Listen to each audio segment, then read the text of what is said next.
So, ang binigay lang po sa aming covered court na once a month lang. Pwede kami mag-service. Tapos, kinausap po ng... Kasi po, hindi naman nga po ako kilala doon sa Bukana. At sa Tagaligan po ako. So, kinausap po ng mga kapatiran, ng mga CK po natin na taga doon sa Bukana, ang kapitan. At pinayagan po na weekly na magkaroon ng service plus evacuation center.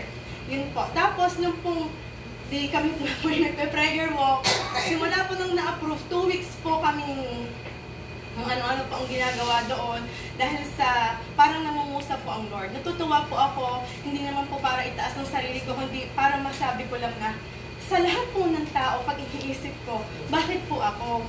Bakit ako kinakausap lagi ng Lord? Bakit pag nagpipray ako may mga binababa siya sa akin? At yun po yung binababa ko po dun sa team namin. At praise God po, matutuwa ka kasi talagang nagmamaterialize po lahat. Di yung, kami po yung unang nag-prayer and fasting, wala daw pong chairs. And praise God po, 3 days bago po kami mag-start, nag-donate po si Leandro ng 100 chairs. Di ba po? All glory to God. Ito po ang sinabi po agad ng kapitan. Nag-donate ko sa Bukana. Sa Bukana. Sa Bukana po ng 100 chairs din po. E di na po, sabi po ng kapitan, tamang-tama may magagamit na kayo. Yung second week naman po namin, nagulat po kami kasi po, madami pong, meron na po kaming may digital camera. Manaramdaman mo po yung pagkilos ng Lord sa provision. Sobra-sobra po yung nangyayari. May gitarista na po, meron na po nagtatamburin, mga ganyan. Parang nakakatuwa po kasi po, may mga nagpa-back up singer, nakakatuwa po kasi ramdam mo po talaga ang pagkilos ng Lord. At ito pong third week namin, sobra po kaming na-bless kasi alam niyo po ba, may attendee po kami na siya na po ang nagpakain. Di ba po, all glory to God po yun. Tinatch po siya ni Lord na magpakain at pinanood ko po, vlogger po pala siya. Nanawagan po siya sa lahat ng vlogger na kung pwede daw po sa, ang tawag niya po, Daddy Church. Pero pressure po po.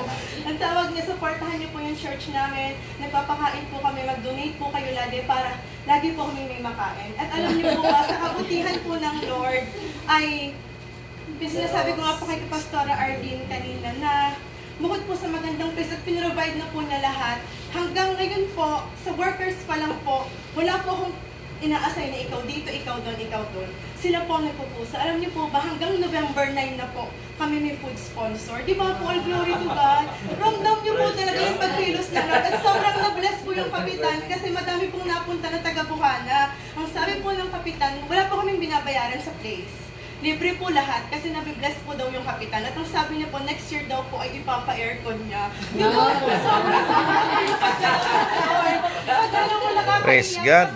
Malupit. Na sinasamahan ka. Tapos po ngayong pong week na to, ang dami po nag-testify na yung mga pinagpa-pray po nila sa amin ay nagkatotoo. Tapos kami po kasi, ang lagi ko po sinasabi sa mga taga-Bukana, meron po kaming Monday, Wednesday, ang amin pong Wednesday, Thursday, Friday, Saturday, nagka-prayer walk po kami. Tapos sa prayer and fasting continue pa rin po. Lagi ko po sinasabi sa kanila, ipagdasal nyo kahit di tayo mag-house to house kasi po maulan, na si Lord ang mangusap sa kanilang mga panaginip. Pag sila'y nag-iisa, pumasok ang Lord sa kanilang mga buhay. Alam niyo po ba, nito pong Sunday may nag-testify na hindi na siya para pumunta sa church.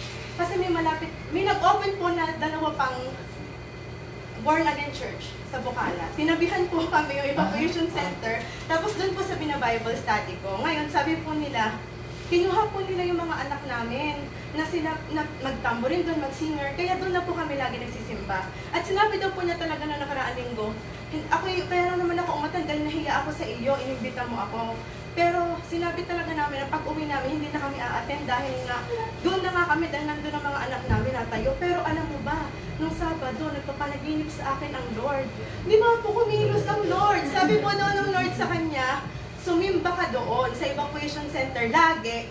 At doon daw po siya magpagamit. At pinavision po sa kanya na siya ay nag-recite ng verse. Dahil ang pinapa-assignment ko po sa kanila, every week, mag-memorize kayo kung anong tinuro ko ngayon, isauluhin nyo sa mga, para sa susunod na linggo, may matanim po sa kanila. Gusto ko po mag-grow din po sila. At alam niyo po ba, sabi ko, nagsaulo po ba kayo? Sabi niya, konti lang, baka magkamali. Pero panaginipan daw po nila, saan nag-recite siya doon sa harapan. At alam niyo po, pinarecite po namin, memorize na nga po. Sabi ko, ayun, nakatuparan ng iyong panaginip. Sabi ko po sa mga taga-Bukana, makikita niyo po talaga na kumikilos si Lord. Walang nasasayang sa ating pagpapagal, kahit nakakapagod, ang dami nating responsibilidad.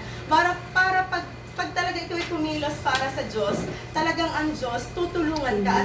He is moving. Talagang tapat siya sa kanyang mga pangako. Hindi ka niya talaga iiwan, hindi ka niya pababayaan. Kasi minsan naiisip ko, nung mga una, tagalian ako, hindi naman ako taga-Bukana, baka syempre walang sumuporta. Pero iba po talaga kapag tayo ay nanangan sa Diyos, kapag lagi natin sinasabi na si Lord lang ang tutulong sa atin. Kasi nagkatotoo po, kinausap, pinuntahan po siya ni Lord sa panaginip, di ba po, nagkaroon talagang manifestation. Kaya ibig sabihin, sinasamahan po talaga ni Lord. At si Lord lang po talaga ang kahit makikas. Sobra-sobra po ginagawa na po sa Barangay Bukana. Yun lang po,